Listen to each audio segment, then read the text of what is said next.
Mes chers camarades, je vous apporte le salut fraternel de la Fédération Force ouvrière des cheminots.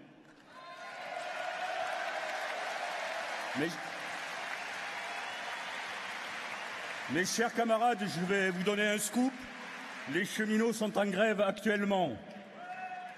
Et je remarque que le secrétaire général de la Confédération est favorable au fédéralisme puisqu'il n'en a pas parlé et donc il me laisse le soin de vous exprimer ce qui se passe aujourd'hui au niveau des cheminots.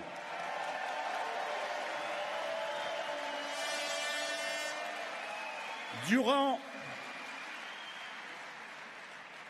le moment où le Congrès était suspendu, j'ai écouté Martine Aubry. Vous me direz, les hommes et femmes politiques, il faut s'en méfier entre ce qu'ils disent quand ils ne sont pas aux affaires et ce qu'ils disent quand ils sont aux affaires. Bah écoutez, quand ils ne sont pas aux affaires, ils disent des choses plutôt intelligentes, c'est-à-dire que le service public doit être assumé par des agents du service public sous statut et dans une entreprise à statut. Mes camarades, vous aurez compris que la situation est pour le moins particulière pour nous cheminots, car nous sommes en pleine grève. Rappelons rapidement les raisons de cette grève, alors que nous ne sommes même pas 4 ans après la contre-réforme portant réforme ferroviaire qui a vu la SNCF, sous couvert de réunification, exploser en 3 épiques, qui a remis en cause l'organisation du travail, ce que l'on appelle dans notre jargon le fameux RH 077. Le ministre de l'époque, qui était un régional de l'étape, puisqu'il est du côté de Boulogne, le ministre de l'époque nous disait, quand il nous recevait au ministère, qu'il fallait une loi eurocompatible. Ce à quoi nous lui avions répondu, nous ne sommes pas eurocompatibles, nous sommes statut compatibles. Aujourd'hui, nous disons exactement la même chose.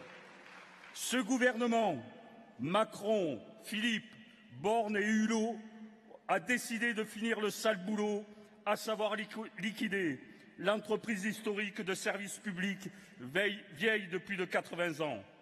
Cette loi reprend intégralement le rapport Spinetta, prévoit ni plus ni moins que la fin du recrutement des jeunes au statut, mais aussi la casse du statut pour les cheminots qui seraient transférés dans des entreprises qui prendraient des parts de marché. Il est prévu pas moins de 9000 km de fermeture de lignes. Il est prévu la suppression de dessertes TGV. Il est prévu, dès le 1er janvier 2020, la filialisation du fret, l'arrêt du recrutement à statut, l'ouverture des transports de voyageurs, la transformation des EPIC en sociétés anonymes. C'est donc, bien chers camarades, la privatisation de la SNCF qui est à l'ordre du jour.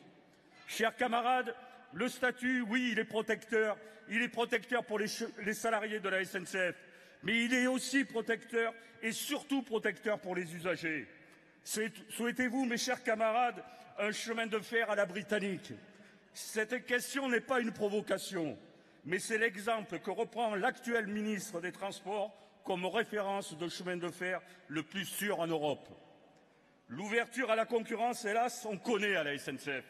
Ça s'appelle le fret ferroviaire. En 10 ans, ce sont des entreprises privées qui, au passage, n'hésitent pas à recourir aux plans sociaux. Ce sont donc plus d'entreprises, moins de cheminots et une baisse de trafic de près de la moitié. Ce sont plus de camions sur les routes. C'est peut-être pour cela que le ministre pollueur Hulot vient de porter son aide à la ministre des Transports. L'ouverture à la concurrence des voyageurs sera exactement la même chose.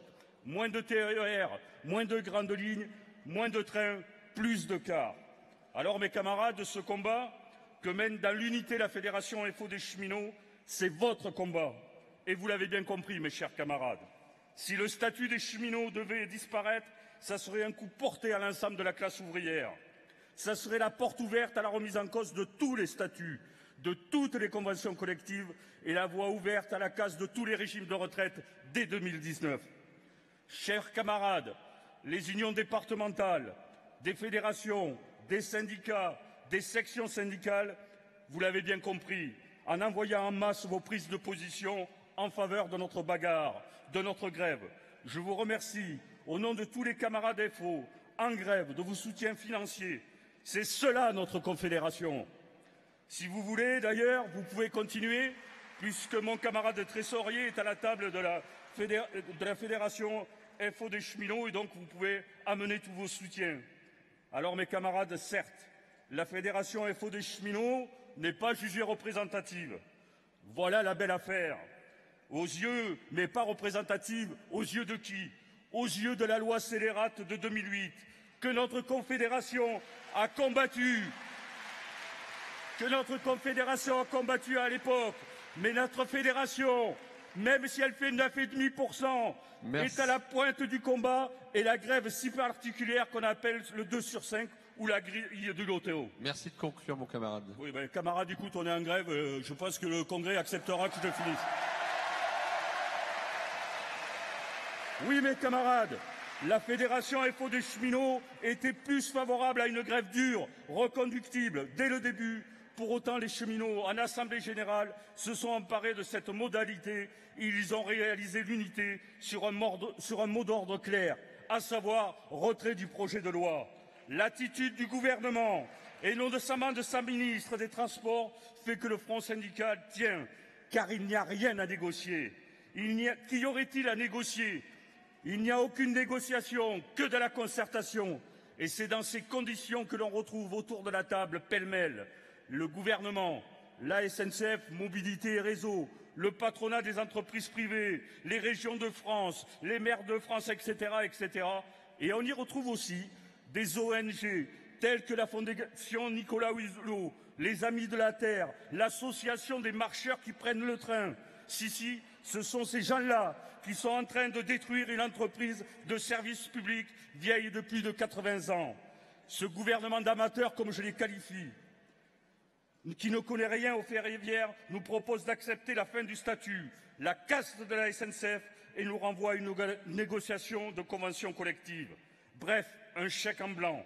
Eh bien, mes camarades, les grévistes réunis dans les assemblées générales, aujourd'hui même, ce matin même, répondent de la plus belle des manières. Les chiffres qui me remontent aujourd'hui démontrent que la grève, elle tient. Oui, la grève, elle tient. Et le président Pépi n'est plus à une formule près. Il s'est exprimé en ces termes. Les cheminots sont responsables et ne feront pas grève durant l'été. Oui, monsieur Pépi, nous sommes des gens responsables. C'est pour cela que nous ne lâcherons rien. Cette formulation me rappelle celle d'un ancien président, Sarkozy, qui disait qu'en France, quand il y avait grève, on ne s'en apercevait plus.